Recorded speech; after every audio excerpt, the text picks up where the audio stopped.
During a standard prisoner transport, K9, Courage unexpectedly broke formation, rushing directly toward the van and preventing it from moving. His handler attempted various methods to regain control, but the dog remained steadfast. The situation was baffling, until the doors were opened and the prisoners were counted. What discovery prompted widespread alarm among the entire team?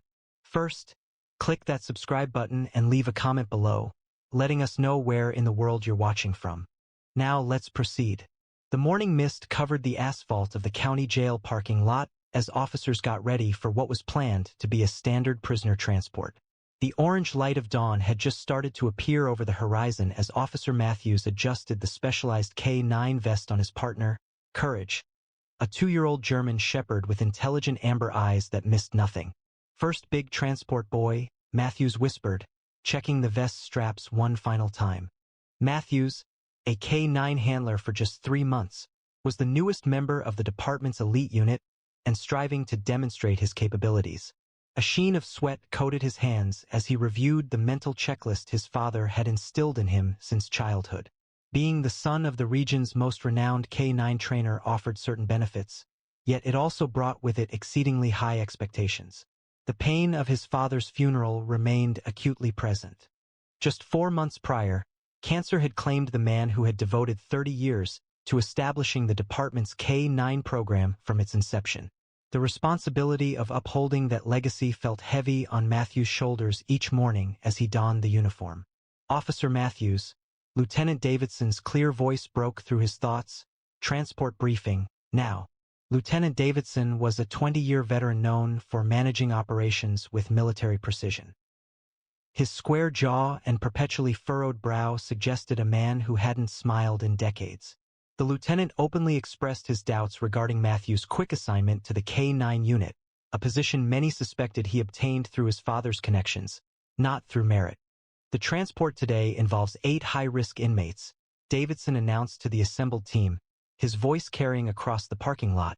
3 violent offenders, 2 former gang leaders, and 3 flight risks. Zero margin for error, people. The lieutenant's eyes lingered on Matthews and Courage.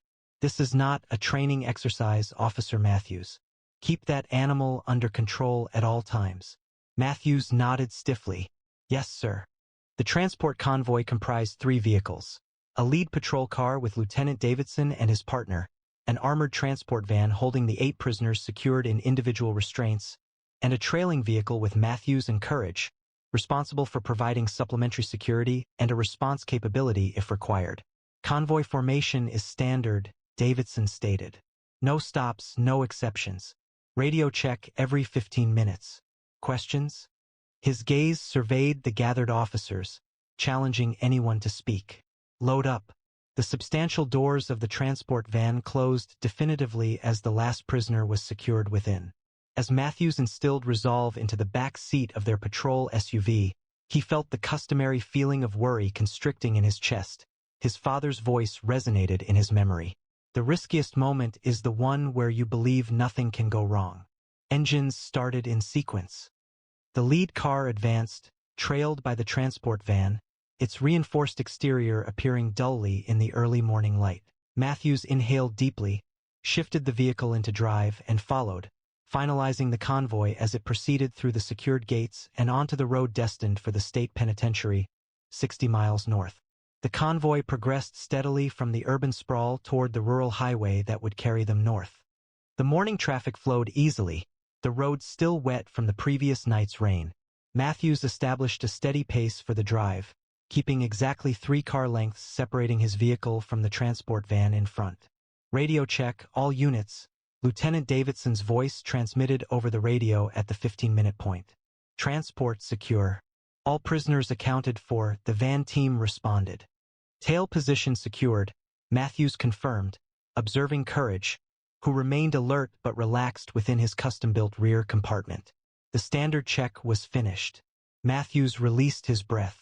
The highway extended ahead, deserted except for the infrequent long-haul truck. They had crossed the county line and were now on the most remote section of the trip, 20 miles of only farmland and forest. 17 minutes into the drive, everything altered. Courage's behavior shifted abruptly. His ears perked up, his body becoming rigid as if jolted by an electric shock. Matthews observed this change in his rearview mirror immediately prior to the initial bark. The sound was sharp and urgent, unlike the dog's usual alert. Courage. Quiet, Matthews instructed, a note of confusion entering his voice. There were no vehicles nearby, and no apparent dangers visible. The dog disregarded him entirely, a behavior he had never witnessed during operations. The barking grew louder, with bravery now evident within his compartment. As he moved towards the front of their vehicle, his gaze fixed on the transport van ahead. The radio transmitted a burst of static. Tail position. What's happening back there? Lieutenant Davidson asked, his annoyance clear. Sir, my K9 is indicating something. I'm trying to assess. Control your animal, Officer Matthews, Davidson interrupted. That noise is unprofessional and disruptive. Yes, sir. Working on it. A flush crept up Matthews' cheeks. His courage seemed to ebb. His voice dropped to a quiet tone. The dog reacted by barking with increased urgency, pressing his weight against the compartment's barrier, still fixated on the transport van. Matthews, I swear to God if you can't silence that mutt. Davidson's warning was unmistakable. From the transport van radio, Matthews could hear the prisoners starting to respond to the disturbance, their voices growing louder. What's with the dog? One of the guards inquired. Davidson retorted sharply, Officer Matthews can't control his pet. Maintain course and speed. Matthews felt sweat form on his forehead as he considered his choices. All training guidelines emphasized maintaining convoy integrity. Halting now, in this exposed location, simply due to a canine's inexplicable actions, would disregard every procedure outlined in the manual. Perhaps he needs a bathroom break, another officer suggested via radio with a chuckle. Or he saw a squirrel, someone else added. Matthews sensed the scrutiny from his colleagues, picturing their dismissive gestures. Matthews's barks now carried a frantic edge he hadn't encountered previously, not during training, not during building searches, and not even during the single live pursuit they experienced last month. His father's words echoed in his thoughts, spoken from a hospital bed just days before his passing. A dog doesn't need to understand the danger to know it's there. When your partner shares a concern, you listen. Even when others question your judgment. Courage was now rapidly dividing his focus between Matthews and the van, as if pleading with his human partner to comprehend. The dog's actions weren't due to random energy or inadequate training. This was something different altogether. Last warning, Matthews, Davidson's voice was cold as ice. Control. Your dog. Despite the increasing stress, Matthews couldn't dismiss the certainty developing in his gut. A change in Courage's demeanor was apparent. It was more focused and more pressing than Matthews had ever observed during their time together. His father had consistently stated that the distinction between a proficient handler and an exceptional one lay in understanding when to defer to the dog's instincts rather than adhering strictly to procedure. Matthews observed Courage's insistent efforts to convey a message, their eyes connecting briefly in the mirror. In that instant, he recognized that this wasn't a matter of flawed training or unpredictable animal behavior. This was Courage attempting to avert a loss of life. Matthew's hand instinctively moved to the brake pedal even before his mind fully registered the action. He forcefully pressed down, causing the tires to screech against the damp asphalt as the SUV abruptly stopped. Through the windshield, he observed the gap between his vehicle and the transport van widening. All units, tail position has stopped. Repeat, tail position has stopped. The Vanguard's voice sounded urgently over the radio. Matthews reached for the radio. Halt. Convoy. A disturbance is alerting personnel to the transport van. Something's amiss. Ahead, brake lights appeared as the transport van and lead vehicle reacted to the disruption, moving onto the shoulder with more control than Matthews had achieved. His heart pounded in his chest as dust and road debris settled around his now stopped vehicle. The radio blared with Lieutenant Davidson's anger. Matthews, what in the world do you think you're doing? Return to your position immediately. Sir, I request an immediate inspection of the transport van. My K9 is alerting to something specific. You've stopped a high-security convoy on an open highway because your dog is barking? Davidson's voice dropped to a dangerous quiet. Resume position now. Through the settling dust cloud, Matthews saw the lieutenant's car door fling open. Davidson emerged, face flushed crimson even from this distance, striding back toward Matthews' vehicle with the determined gait of someone about to end a career. Courage kept barking, remaining fixated on the transport van. Matthews got out of his vehicle, holding his position as Davidson drew near. The lieutenant's eyes were tight with contained anger, his hand deliberately positioned on his service weapon. Sir Matthews, Davidson's voice was sharp and precise. You have precisely 5 seconds to clarify why you've jeopardized this entire operation before I arrest you for insubordination. Matthews straightened his spine, striving to keep his voice even. Sir, Courage is trained to identify threats. He's alerting specifically to that transport van in a manner I've never observed before. Davidson's sarcasm sliced through the morning air. You've been a K9 handler for, 12 weeks? And suddenly you're the authority on K9 behavior? My father mentored me throughout my life, sir, Matthews replied, surprised by the firmness in his tone, and he always maintained that when a dog like Courage exhibits behavior like this, it indicates a serious issue. Your father is deceased, Officer Davidson stated firmly, and your career is poised to follow suit if you do not return to that vehicle. The harsh words impacted Matthews with the force of a physical assault, but instead of yielding, his determination solidified.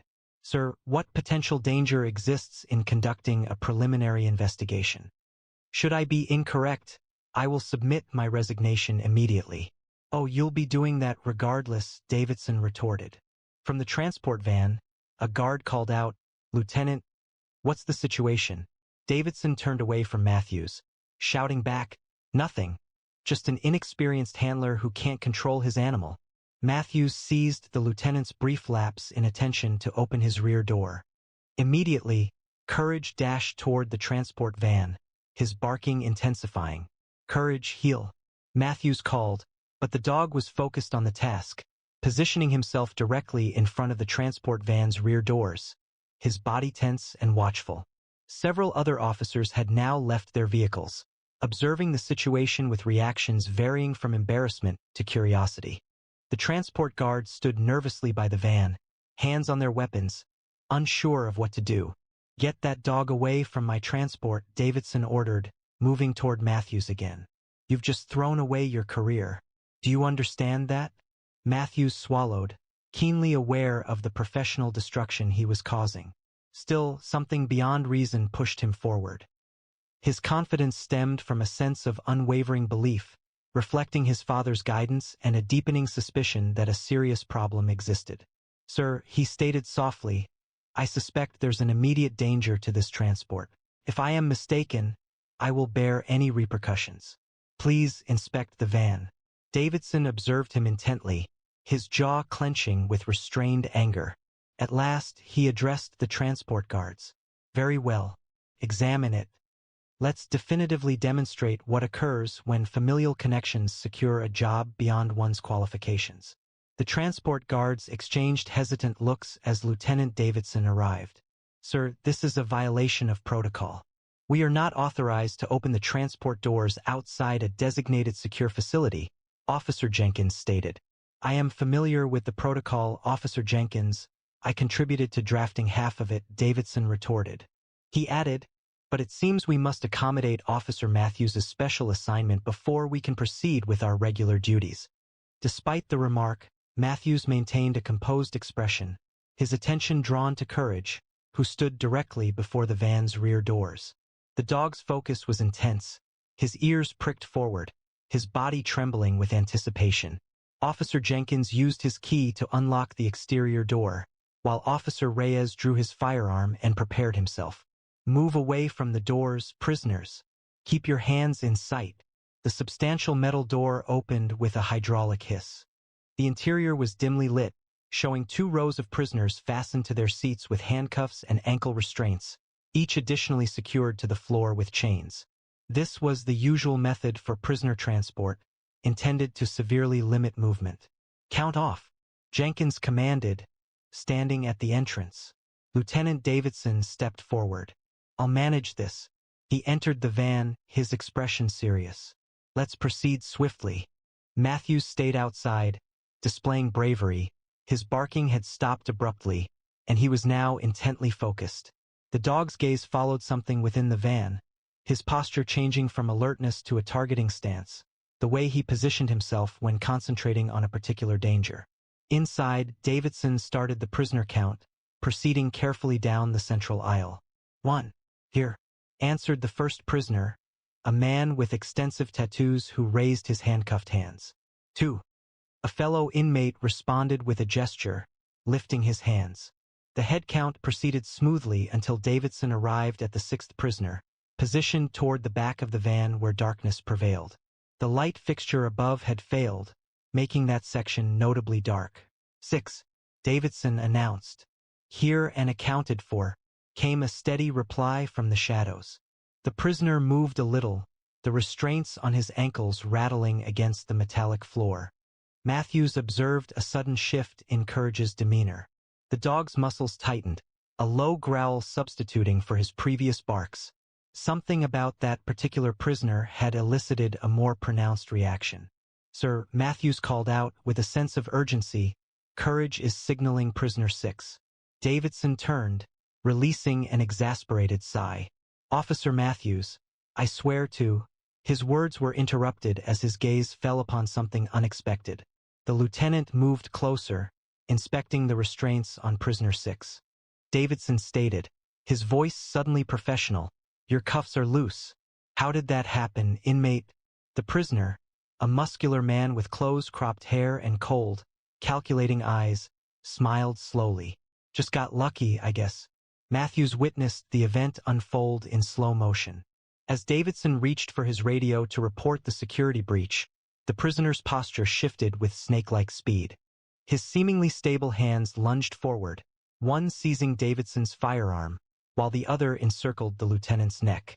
Remain still, the prisoner yelled, pulling Davidson rearward within the restricted space of the transport van.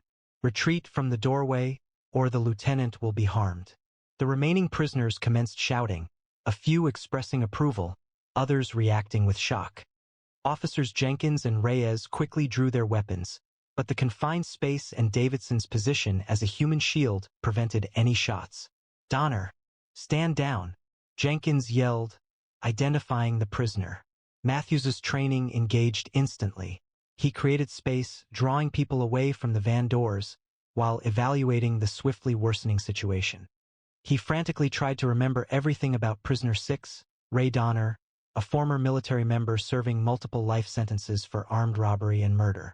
Donner was a 3-time escape artist who had previously killed 2 guards during a transport. I want every officer to back up 20 feet from this van, Donner announced, pressing the barrel of Davidson's service weapon against the lieutenant's temple. Do it now, or watch your boss die on dashcam. The other officers started to fall back steadily, their weapons still raised. Matthews moved alongside them, clinging to his resolve, his thoughts quickly analyzing possible strategies, Davidson's gaze meeting Matthews. For a fleeting moment, visible through the van door, devoid of anger now, but with the sharp focus of an experienced officer facing a difficult situation, a subtle nod passed between them, a professional recognition superseding their previous disagreement. The highway had become a tactical nightmare rather than a typical transport route. Officers sought cover behind vehicles while keeping their weapons trained on the transport van. Inside, Ray Donner had positioned Lieutenant Davidson in the van's open doorway, utilizing him as both a shield and a bargaining chip. Here's how this works, Donner announced, his voice projecting the calm confidence of someone who had anticipated the situation. I want the keys to the lead car.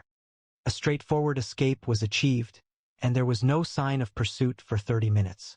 Officer Jenkins had assumed tactical command, directing the response team's positions through quiet radio communications.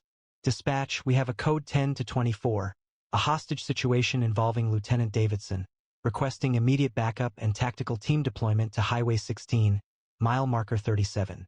Matthews held onto his resolve, one hand securely on his harness as they took cover behind his patrol SUV. The dog had become unusually quiet, his posture watchful yet composed, shifting from an alert to an operational stance. Together they observed Donner's actions, assessing the unfolding circumstances. "You," Donner called, looking directly at Matthews. "Canine officer, approach where I can see you by yourself." Matthews briefly looked at Jenkins, who gave a hesitant nod. Matthews moved deliberately, stepping into the open and stopping 15 feet from the van. "That's far enough," Donner stated. "Did your dog detect a problem?" "A very perceptive animal." Matthews responded calmly, acknowledging his dog's intelligence. He observed the hostage situation with a trained perspective. Davidson was awake, his face composed despite the gun against his head. "Officer Matthews, you and your dog have made an unexpected intervention in what should have been a flawless escape," Donner stated, evaluating the situation with precision. "My associates are positioned at the county line, expecting my arrival. The situation would have been resolved successfully if the convoy hadn't been halted." "Are there collaborators present?" Matthews inquired, understanding that Donner was deliberately disclosing details. "A non-existent highway maintenance crew," Donner affirmed with a subtle smile. "They are likely anticipating the delay." A message from dispatch came through the radio. "All units, backup is 12 minutes away. Tactical team ETA 17 minutes. Donner chuckled. "It's too late." "Officer Matthews, given that your dog prompted this slight deviation, you will assist me. Please retrieve those keys and bring them here, doing so calmly." Matthews acknowledged, turning towards the lead vehicle where the keys were located.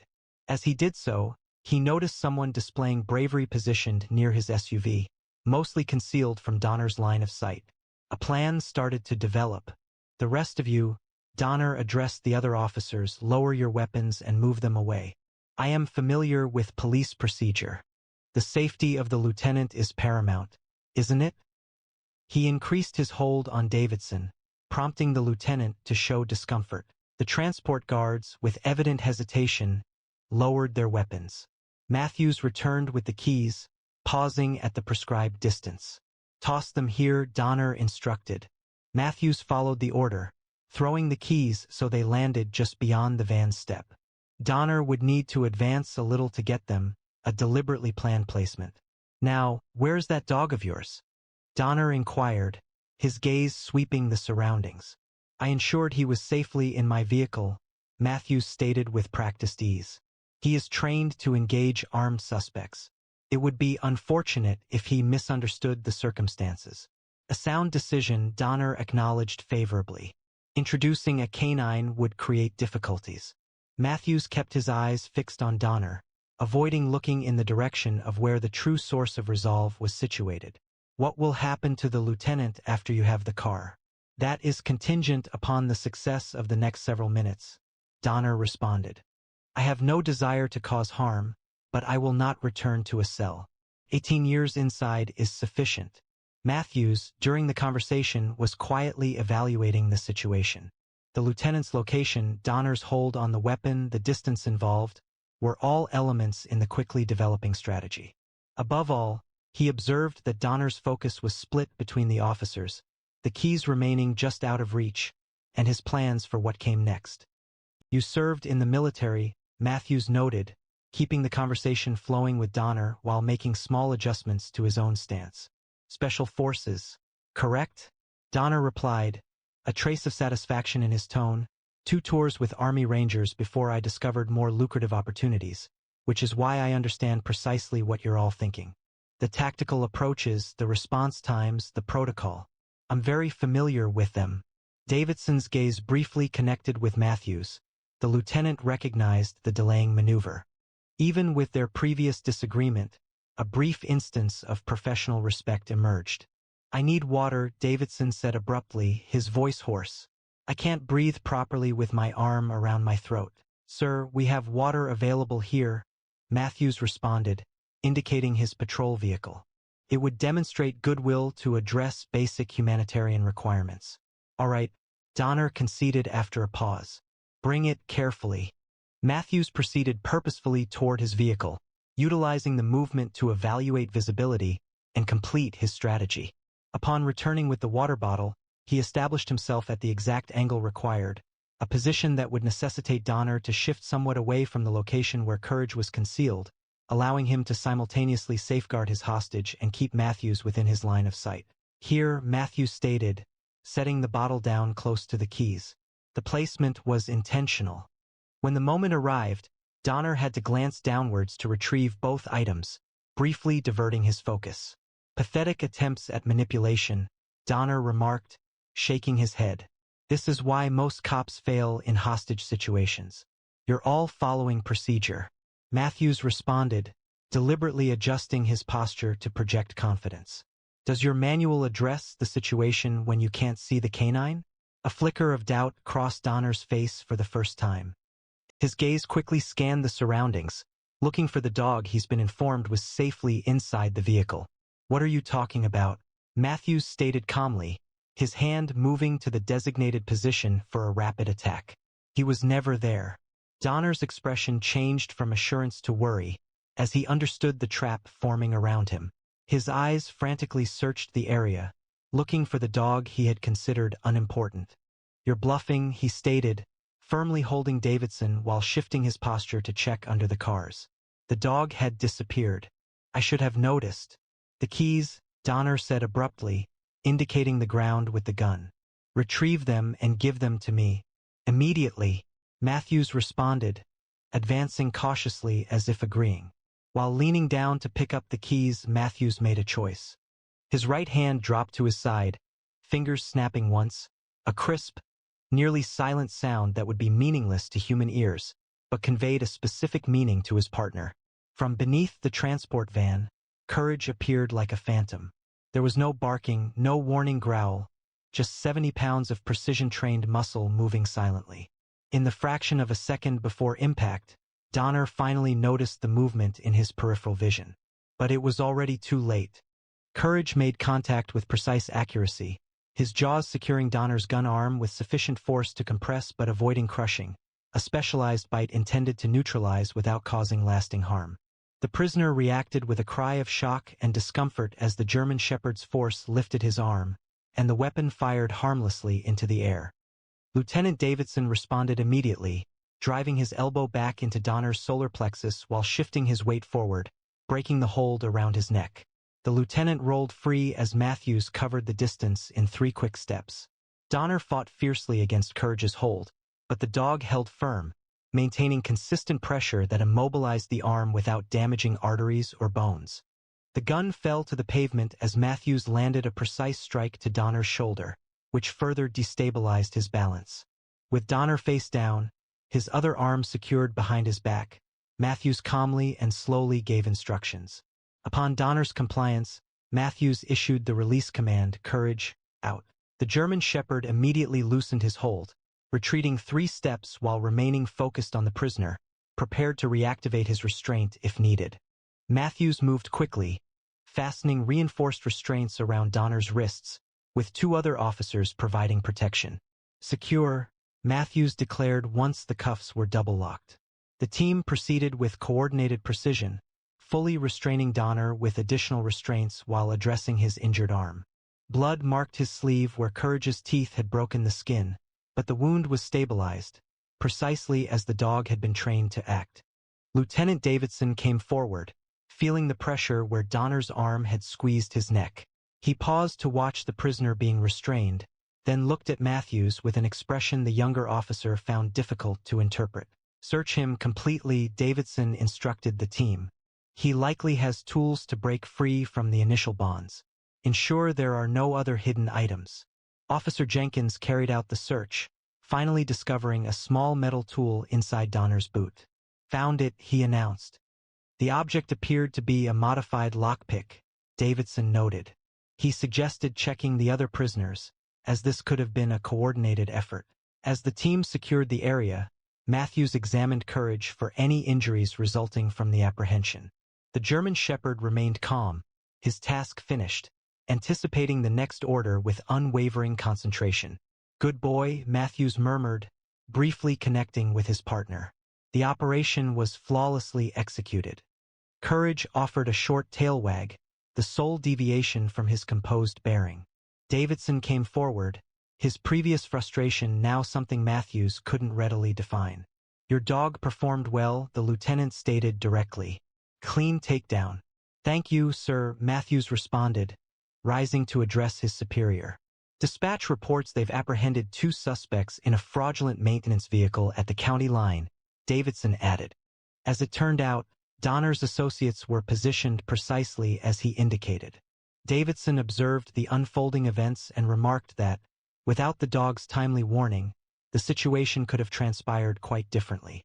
Donner would have connected with his associates, and the consequences remained unstated. The convoy continued its journey 40 minutes later, bolstered by extra security vehicles and a tactical team escort. Inside the lead car, Lieutenant Davidson insisted Matthews and Courage ride with him, assigning another officer to drive Matthews's vehicle. For the initial miles, the 3 journeyed in silence, the morning's occurrences weighing on them. You jeopardized your career today, Davidson finally stated, his gaze fixed on the road ahead, halting the convoy and defying a superior officer, potentially creating a security breach, all predicated on your dog's actions. Matthews braced himself, anticipating the disciplinary lecture. Yes, sir. He stated, in 22 years with this department, I've observed officers making decisions based on hunches, evidence, and experience, but never exclusively due to a canine's unexplainable alert. Davidson briefly looked in the rearview mirror, observing Courage, who remained alert in the back seat. Most handlers would have disregarded their dog's actions, particularly with a superior officer requesting it. Matthews replied that his father always said questioning a dog's instincts in a critical moment could be the difference between life and death. I couldn't ignore what Courage was telling me, he added. Davidson nodded slowly. Your father was one of the most stubborn men I ever worked with. He drove me crazy with his unorthodox training methods and constant challenges to standard protocol. A hint of something like respect softened his voice, but his canines had the highest success rate in the state.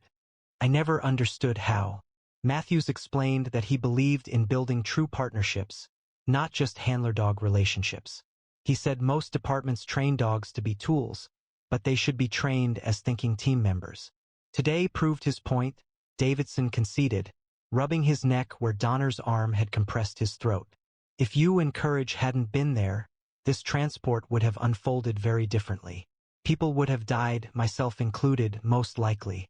A week had passed, and Matthews stood at attention within the department's briefing room.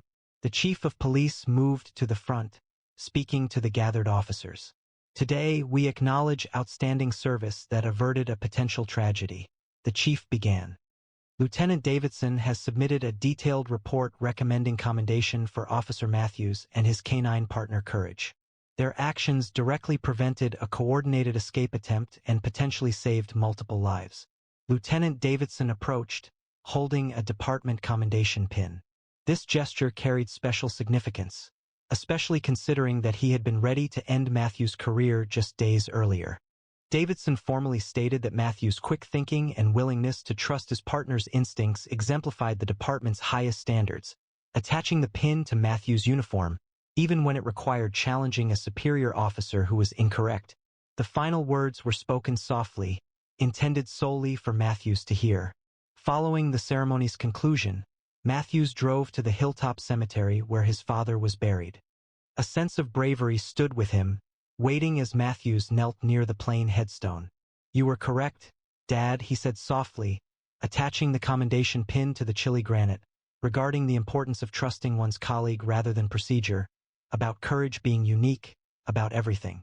Courage shifted nearer, pressing his head against Matthews' arm, seemingly grasping the weight of the occasion. Lieutenant Davidson conveyed that you remain a source of frustration, even in passing, Matthews remarked with a slight smile, but he also acknowledged that your training approaches were correct.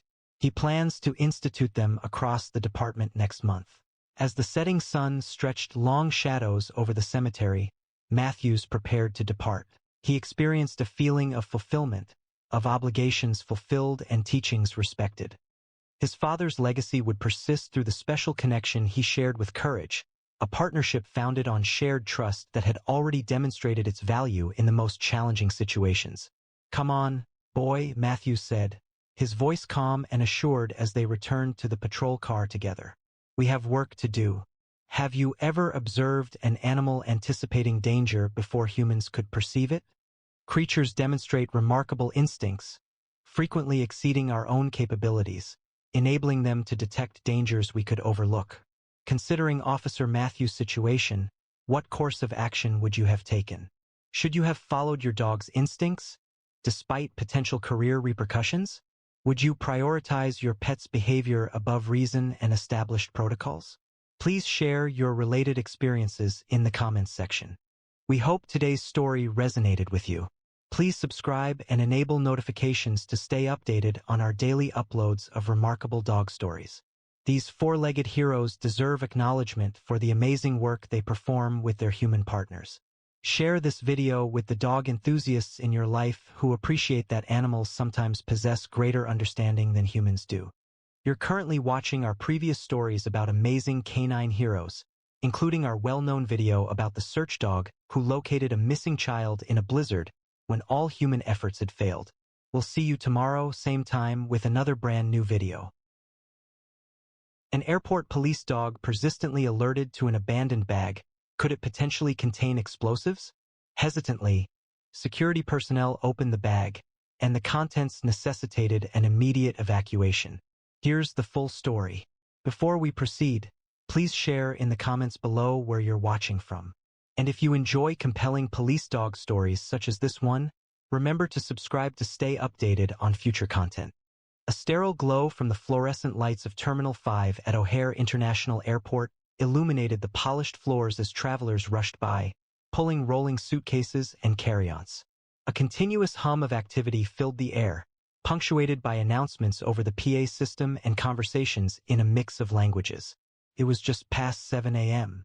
as the morning international arrivals began to arrive, bringing the usual atmosphere that Officer Benjamin Linus knew from his 6 years with the airport's K-9 unit. Benjamin straightened his dark blue uniform jacket, his badge reflecting the overhead light as he observed the increasing crowd. Beside him, Lexus, his Dutch Shepherd partner for 4 years, stayed in perfect heel position, his dark eyes carefully examining the constant flow of passengers. Another day in paradise, huh, boy? Benjamin murmured, briefly scratching behind Lexus's alert ears. The shepherd leaned into his touch before returning to his vigilant posture. Morning, Linus, Officer Teresa Wong called from her post near customs. Lexus looking sharp today. Benjamin nodded in greeting. Just finished training recertification yesterday. Passed with flying colors. As usual, Security Director Melissa Harrington's voice crackled through Benjamin's radio. Attention all units. We are experiencing increased passenger volume in Terminal 5 today because of rerouted flights from Milwaukee. Please maintain a visible presence near checkpoints. Copy that, Benjamin responded, already adjusting their patrol route mentally. K-9 Unit 7 will cover the east side checkpoints. Just another day at O'Hare, he thought. Routine, predictable, secure. As they turned the corner towards the less crowded international departures area, Benjamin noticed a subtle shift in the tension of Lexus's leash, the first sign that this day would be anything but ordinary. The change in Lexus's behavior was slight but unmistakable, a sudden, focused alertness that altered his usual patrol posture into something more intense. The shepherd's ears moved forward, his tail straightened, and his nose began working more intensely, taking in the air with increased urgency. "What is it, boy?" Benjamin asked softly, immediately noticing his partner's change in behavior. Lexus pulled gently on his lead, guiding Benjamin towards the eastern wing of the International Departures Terminal, a section currently undergoing renovation and less crowded than the main concourse. Early morning light poured in through large windows, revealing dust motes suspended in the air above the section with restricted seating. Benjamin surveyed the area, trying to understand what had caught Lexus's attention. The space was largely unoccupied, with only a handful of passengers asleep in chairs or absorbed in their electronics. Initially, nothing seemed out of place, but then Lexus abruptly moved towards a row of seats along the wall, his focus fixed on something located underneath them. The item was a bag, a medium-sized black duffel with no visible identification tag. It was positioned perfectly centered under the middle seat, partially hidden from a quick glance, but fully visible from their present viewpoint. Benjamin's training engaged instantly. "Secure," he instructed, and Lexus remained perfectly still, keeping his attention on the bag. However, something seemed unusual about Lexus's behavior. During training for explosive or narcotic detection, Lexus exhibited distinct alert behaviors, a passive sit for explosives and active pawing for narcotics. This was an anomaly. The dog's body was stiff with tension, and a low, sustained growl emanated from his throat, a sound Benjamin had seldom heard from his usually calm partner. Lexus, check. Benjamin instructed, initiating the inspection signal. Rather than approaching the bag and indicating as he had been trained to do, Lexus retreated several steps. His growl deepened. His tail was now completely straight, hackles slightly raised, a posture unlike his usual alert stance. A passing custodian noticed them and began to approach. Benjamin raised his hand, stopping the man. "Sir, please step back," he ordered calmly but firmly. As if reacting to the newcomer, Lexus suddenly emitted 3 sharp, staccato barks, a sound so unlike his usual alerting behavior that it sent a chill down Benjamin's spine. Maintaining focus on the bag, Benjamin activated his radio. "Control, this is K9 Unit 7 at Terminal 5, East Wing, Section C. I have an unattended bag exhibiting atypical K9 alert behavior. I request backup and implementation of area evacuation protocol." The dispatcher replied, "Copy that. K9 Unit 7 security personnel are on their way. Commence standard abandoned bag protocol." Benjamin then began clearing the surrounding area, speaking with a firm but controlled tone to avoid causing alarm. "Esteemed guests, please gather your possessions and proceed calmly to the main concourse. Security personnel will guide you from that location." As the last non-employees left the area, a security team arrived, led by Lieutenant Jack Cassidy, the airport's senior security officer. His characteristic worried expression intensified as he evaluated the scene. "What's the situation, Linus?" Cassidy inquired, gesturing towards the bag. "Unattended bag, sir. No discernible markings, placed intentionally beneath the chairs." Cassidy's gaze moved to Lexus, who stayed focused on the target, their body rigid. "Your dog providing an unexpected alert?" Benjamin responded, worry clear in his tone. "This isn't his standard explosive alert, nor is it a narcotics detection. I'm not familiar with him behaving in this manner." Cassidy's face grew stern. "Unfamiliar with this reaction? What is the significance of that? He should be alerting or he shouldn't be." A second security team arrived, bringing their usual detection tools. The lead technician, Raj Patel, started preparing a portable X-ray machine, observing Lexus with a professional gaze. "Let's examine what's inside before we decide anything," Cassidy instructed. "Sir," Benjamin insisted, "I've been working with Lexus for 4 years. When he behaves like this, there's a valid explanation."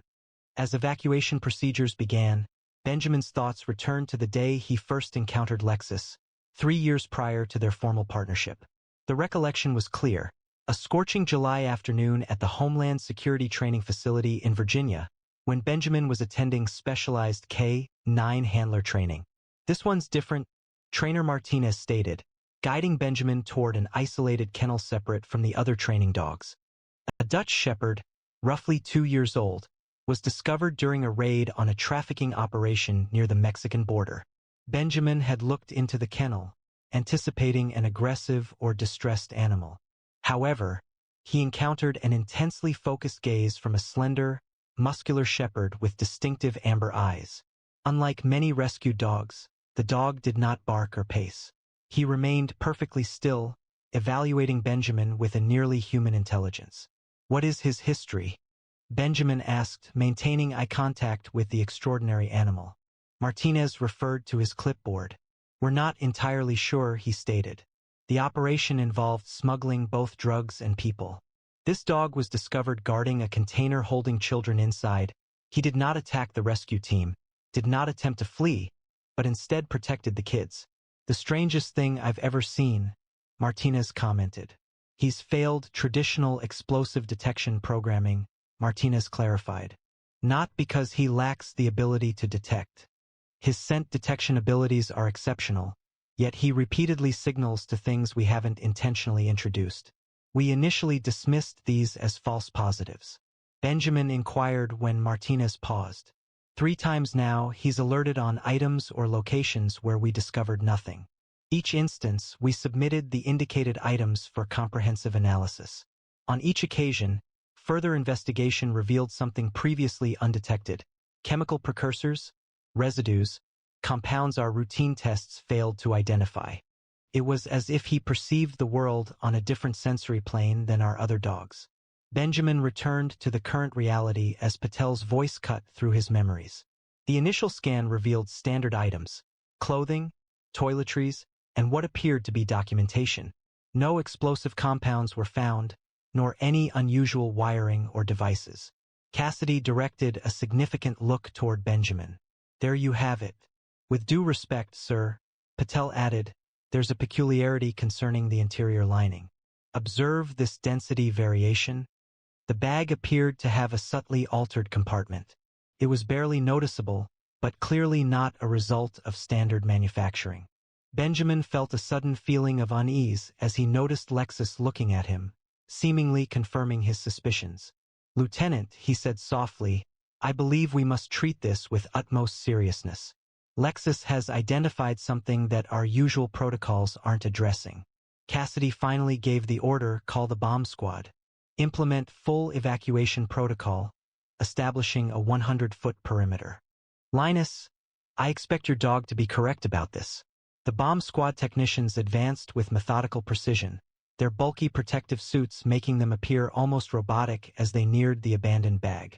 Benjamin and Lexus had been moved back to the perimeter line, where they maintained visual contact with the operation. Remote assessment first, announced Garcia, the bomb tech lead, as his team deployed a small rover equipped with additional sensing equipment. Cassidy stood beside Benjamin, his posture betraying the palpable tension.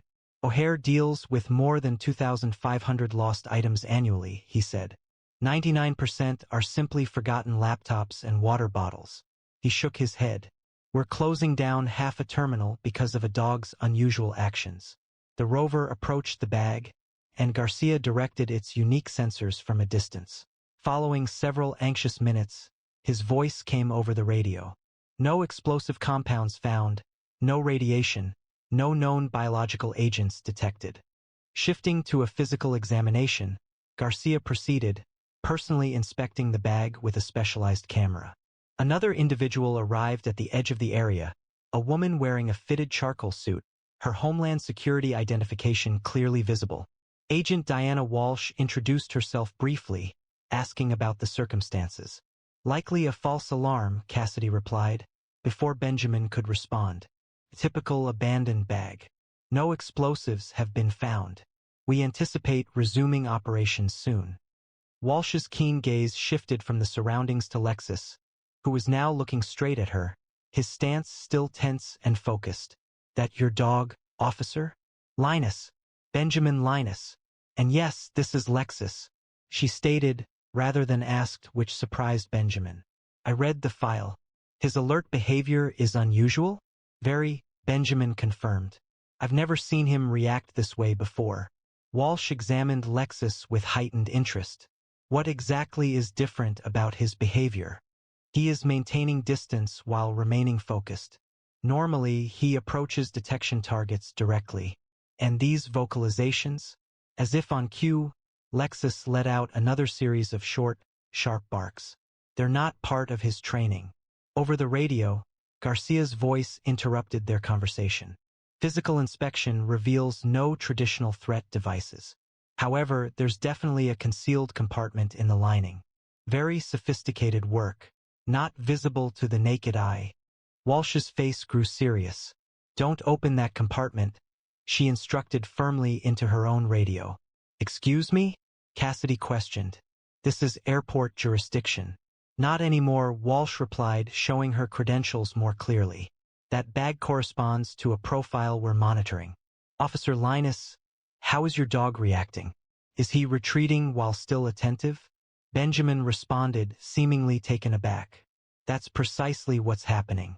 Instead of explaining, Walsh quickly spoke into her radio. Agent Walsh is requesting immediate hazmat support at O'Hare Terminal 5, East Wing. A potential CBR material is suspected. Priority Code Alpha. Our sensors detect known threats, Walsh replied grimly to Cassidy's protest. We've been tracking a new synthetic compound that evades standard detection. There have been 3 incidents in the past month: Dallas, Miami, and Phoenix. The only consistent detection has been unusual behavior from certain K-9 units. Specifically, alert without approach. Benjamin experienced a chilling realization. He was sensing something hazardous, though unfamiliar from his training. Therefore, he maintained a safe distance while staying vigilant. Indeed, Walsh affirmed, and should it prove to be what we suspect, your dog may have potentially saved hundreds of lives. The operations manager's face reddened significantly when Walsh requested a complete evacuation of the terminal. Do you comprehend the implications of this request? This situation involves potentially disrupting travel for thousands of people and causing millions in lost revenue. I understand perfectly, Walsh stated, her voice steady but with an unmistakable firmness. And I'm not requesting it. Following a moment of heightened tension, Cassidy's radio crackled with a transmission from the airport director himself. After a short discussion, he addressed the group, his face serious. The director has approved the full evacuation protocol for Terminal 5. We are initiating it now. With the evacuation announcement echoing through the terminal, Benjamin experienced a brief sense of relief, which was swiftly overtaken by a fresh worry. If this is what you suspect, Agent Walsh, he thought, already observing the escalating disarray of the evacuation, then whoever placed this bag here is probably still in the airport. And now we're setting everyone in motion, making them more difficult to track. Benjamin stated, his mind racing through the possibilities. We need to find them before they realize we've discovered the bag. Lexus can help. If he detected whatever's in that bag, he might be able to track the person who handled it. Agent Harlow from the CBR response unit arrived and quickly coordinated with the hazmat team. Benjamin knelt beside Lexus, speaking in a low, steady tone. We need to find who left this boy. Can you do that? Can you find them? Lexus's intelligent eyes focused on Benjamin's face, a gentle whine escaping his throat, demonstrating understanding yet conveying worry. I know it's dangerous, Benjamin said quietly. We'll be cautious, but we need to find them. The hazmat team arrived, fully equipped in protective gear, their presence forming a strange, isolated zone of intense action within the now unsettlingly vacant terminal. Benjamin and Lexus stayed at the designated perimeter, observing as the specialists cautiously neared the bag. Remote extraction first, the hazmat lead stated, deploying a specialized robot intended to manage potentially hazardous materials. While maintaining a negative pressure environment during the transfer, Harlow approached, holding a tablet displaying security footage. We've got partial facial recognition from cameras near where the bag was placed. The individual is a male, approximately 30 to 35 years old. He is Caucasian and traveling alone. He entered through the north entrance at 6:14 a.m. He was carrying a bag. That was nearly 2 hours ago, Benjamin noted with concern, suggesting he could be long gone. Harlow countered, swiping to another image, stating he was last seen entering a restroom near Gate E9 20 minutes ago and has not emerged yet. Meanwhile, the hazmat team successfully accessed the concealed compartment within a specialized containment unit. The hazmat lead's voice crackled over the radio. Professional detachment briefly faltered. This isn't just a chemical agent, he stated. There's sophisticated delivery equipment in here. A timer, atomizer, distribution system, and documentation. A lot of it. The hazmat lead continued, his voice returning to its professional calm. The dispersal mechanism was set for noon, 4 hours from now, when the terminal would be at peak capacity. Travel documents, multiple identities, and maps. Terminal layouts for O'Hare, Atlanta Hartsfield, LAX. This indicated a broader operation.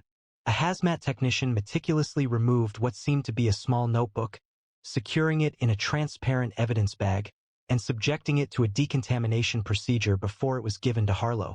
It's a manifesto, Harlow stated grimly as he examined the pages. Concerning rhetoric, including expressions of extreme opposition to immigration and allusions to restricting international travel, has emerged. This indicated a planned terrorist attack with the intent to target foreign nationals at several airports. The hazmat team has identified the chemical compound involved. It is a synthesized neurological agent, non-lethal upon contact, but intended to induce panic, disorientation, and respiratory distress within a densely populated airport environment, potentially leading to widespread panic and chaotic trampling. Benjamin completed his thought. Standard sensors wouldn't identify it, as it's designed to stay inactive until scattered. Harlow gave Benjamin a hotel key, which was located in an outer pocket of the bag and is now secured in an evidence bag. It should be safe for your dog to analyze the scent from the bag without physical contact. Lexus. Scent. Benjamin instructed, holding the sealed bag close to the shepherd's nose without opening it. Lexus inhaled deeply, then looked at Benjamin, attentive and prepared.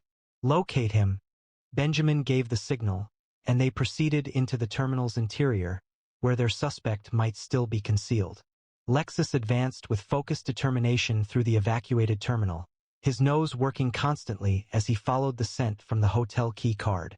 Benjamin kept a steady tension on the lead, allowing his partner sufficient freedom to work while remaining connected to his movements. Agent Walsh and 2 airport security officers trailed behind, maintaining a distance to avoid disrupting the scent tracking. The deserted terminal, usually filled with activity, provided a disturbing scene for their pursuit. Coffee cups remained warm on the tables. Breakfast sandwiches were left unfinished. Newspapers drifted in the air conditioning, which continued to operate despite the evacuation. As they headed toward Concourse E, Benjamin spoke softly into his radio, while Lexus guided them past closed duty-free shops and empty waiting areas. Lexus abruptly stopped at a junction of corridors, his sense of smell working intensely as he appeared to evaluate different scent paths. Following a brief pause, he turned purposefully toward a service corridor labeled Authorized Personnel Only. He is entering the restricted area, Benjamin confirmed into his radio. Request backup at Service Corridor E42. The door to the service area was slightly ajar, a further cause for concern, as these doors were mandated to remain secured at all times. Lexus's pace increased, his body language indicating a closer approach to their target.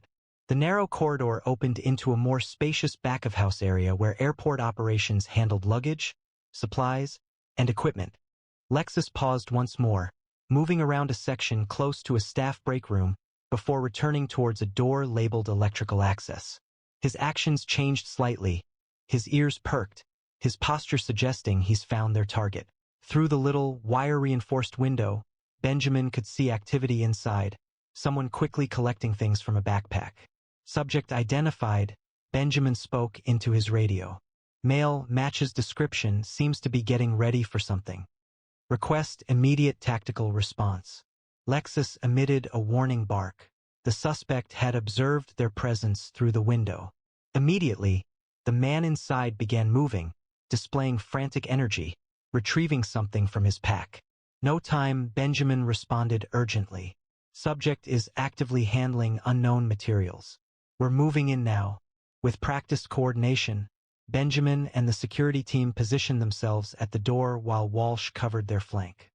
With Benjamin's approval, an officer opened the door, and they entered quickly. Airport police, Homeland Security, hands where we can see them, Walsh ordered, raising her weapon. The suspect, a thin man with close-cropped hair and pale eyes, paused briefly, his hands near what looked like another modified bag resembling the one they had discovered. He then moved swiftly, lunging for a small canister on the workbench. Another device, Benjamin cautioned, issuing a command at the same time. Lexus, stop. The Dutch shepherd surged ahead with intense focus, expertly trained to neutralize dangers without causing serious harm. He intercepted the suspect's arm just as he attempted to reach the canister, using a controlled pressure with his jaw that made the man cry out and fall backward. Don't move, Walsh instructed as Benjamin secured Lexus, and the security officers moved in to restrain the suspect. A brief examination of the room exposed the troubling extent of the operation, including another partially assembled dispersal device, additional documentation, and what seemed to be communication equipment. The suspect remained handcuffed to a chair in the airport security office, His gaunt face set in a look of scornful silence as Agent Harlow and a recently arrived FBI agent prepared for questioning. His name is Ethan Mercer, Walsh told Benjamin, reading from a preliminary report on her tablet. A former chemical engineering student, who left school 3 years ago, had been flagged for extremist online activity on several watch lists. However, no action was deemed necessary until now. Through the speaker, they could hear Harlow starting the interrogation, using a methodical and controlled approach. Mercer remained silent, offering only occasional smirks and shrugs in response. The interrogation stretched on for several minutes without significant advancement until the FBI agent presented photographs of the disassembled device on the table. A subtle expression crossed Mercer's face, not fear, but something resembling pride. "You were fortunate," Mercer finally said, his voice unexpectedly gentle and clear. "If not for that dog." Benjamin noticed Lexus stiffen next to him at the mention, as if the shepherd recognized he was the subject of discussion. "How many more?" Harlow asked, leaning forward. Mercer's smile broadened a little. "Sufficient. Today marked the commencement.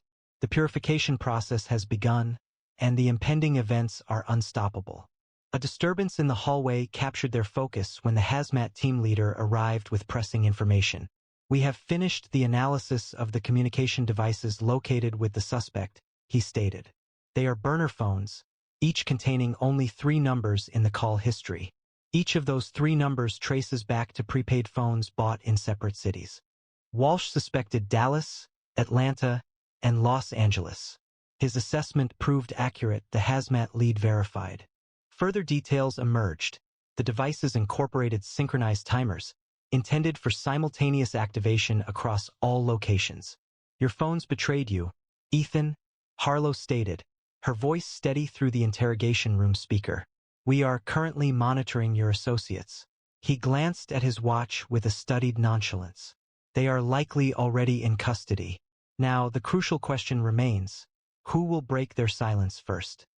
The possibility of avoiding a lifetime in solitary confinement hinged on cooperation.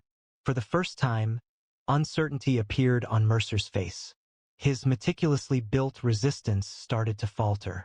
"Your dog ruined everything," Mercer abruptly said, glaring at the one-way glass as if he could see Benjamin through it. "Those devices were undetectable. We tested them for months. How did that animal know?" As the sun set over the O'Hare runways, Terminal 5 was declared clear of all threats. Limited operations had resumed in other areas of the airport. Thousands of passengers remained displaced, their travel plans disrupted by the day's events. Benjamin stood by a wall of windows overlooking the tarmac, watching planes slowly returning to their gates as Lexus rested at his feet, finally relaxed after the intense day. "Officer Linus," Agent Walsh approached, appearing weary but satisfied, "and thought you'd want an update before you left." Mercer provided his contacts after approximately 3 more hours of interrogation, she reported. Tactical teams apprehended 2 accomplices in Atlanta and 1 in Los Angeles, all possessing similar devices in early preparation stages. Dallas proved to be a false lead, a deliberate misdirection, potentially in response to compromised communications.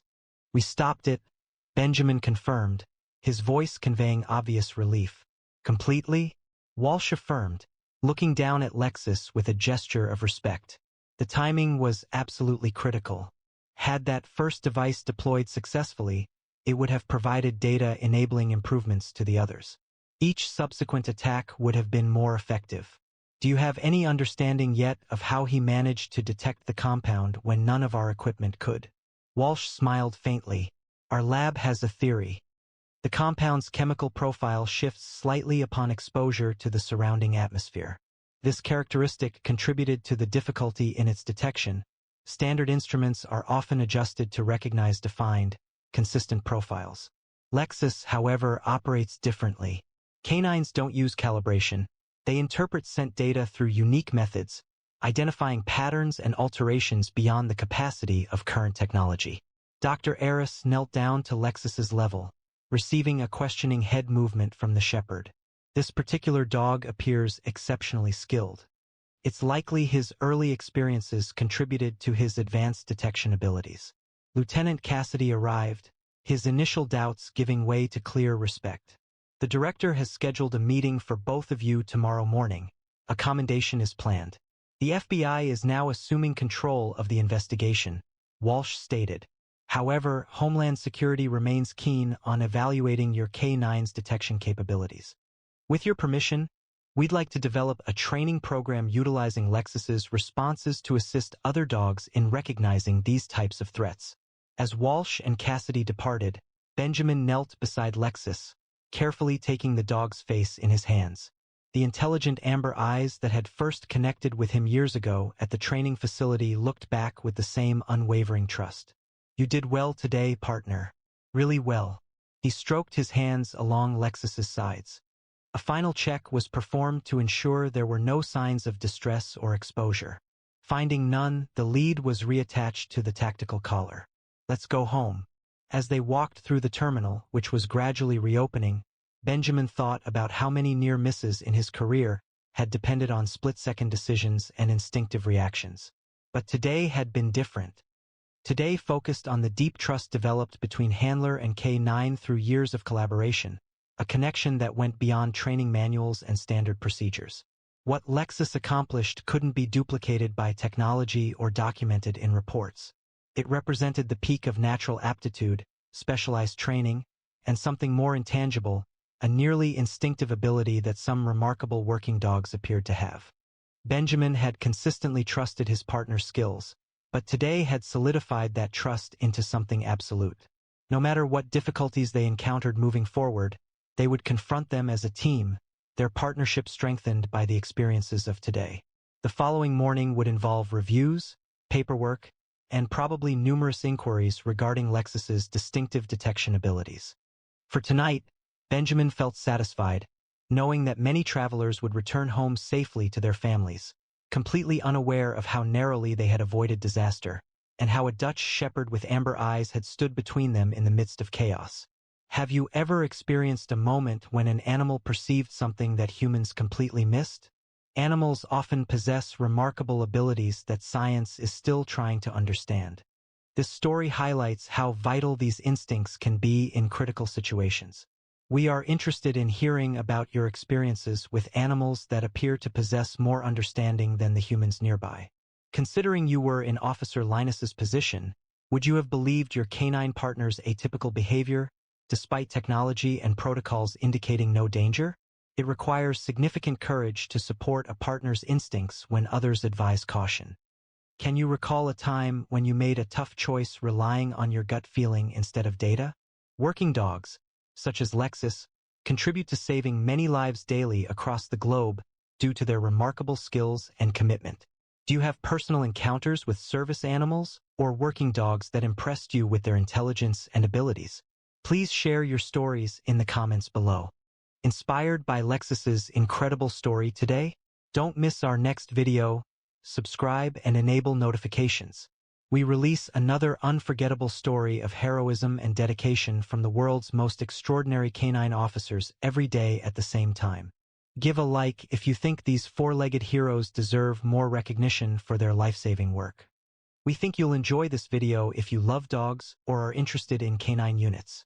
Please see our previous stories, which are appearing on the screen now. And remember, behind every great police dog is a partnership built on unwavering trust and communication. We'll see you again tomorrow at the same time with another amazing canine story.